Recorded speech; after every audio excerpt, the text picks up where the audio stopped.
Domestic violence and sexual assault is happening every single day, even if it's not being reported. And so our services are providing free and confidential services to anyone. Each day can be a battle, and some days are easier than others. But ultimately knowing that every person that we encounter and working towards being able to help in any way that we can has that ripple effect. If you've never been through that situation, you don't know what to expect. And when you don't know what to expect and you don't know the processes that are involved, it's scary. I've had cases where survivors are still trying to divorce their abusers 2 years later, and that abuse is continuing to happen.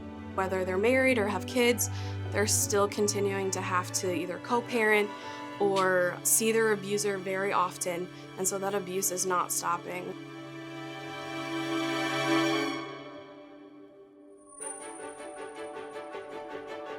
Riverview Center's mission is assisting clients within the communities that we serve who are survivors of sexual assault, sexual abuse services, and in Illinois, we also handle domestic violence services. We serve 16 counties total. We serve 14 counties in Northeast Iowa, and we serve 2 counties in Illinois. A lot of the services that we provide are immediate response to crisis intervention. So if someone reports to a law enforcement center and needs to report sexual assault or domestic violence, we are oftentimes called upon immediately from law enforcement to serve in an advocacy capacity. Same thing goes with emergency response to hospitals. We are oftentimes the very first person that's called when someone reports to a hospital and wants to report a violent crime that's happened to them. The majority of my job is going to court with survivors, either civil or criminal court. We do a lot of domestic violence education with survivors, economic assistance, housing, childcare. The need for a bilingual advocate was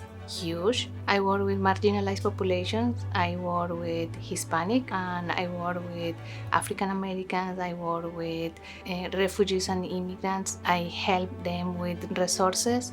So I do medical advocacy, legal advocacy, general advocacy, and peer counseling. We have a preventionist that goes to the schools, provides information and sessions to kids on bullying and body safety, things like that. Really anything that has happened to our survivor, we help them navigate through different systems and helping them through their struggles. The other thing we do is we do a lot of long-term counseling and therapy services, so more in-depth, therapy services. Trauma affects all aspects and all areas of a human being, from development, literally growth and development, emotion, spirituality, sense of self, all of those different areas. So when we're talking about working with individuals from a trauma-centered perspective, really that's that focus in being able to address that trauma.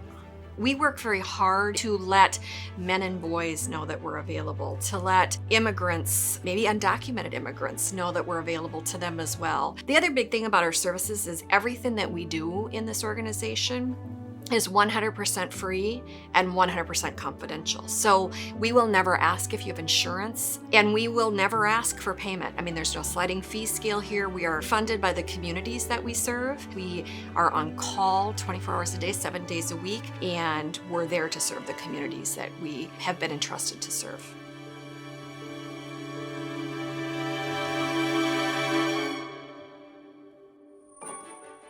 I had a client that firmly believes that the services that were provided to her saved her life, that we were a lifeline to her and her voice when she didn't have one.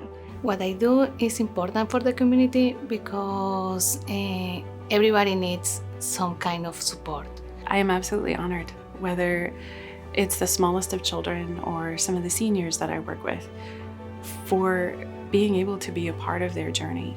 And those little wins, whether it's with educating a police officer that domestic violence isn't just a home issue, or getting a judge to understand that maybe someone needs extra help. It's making small strides to hopefully end domestic violence and sexual assault.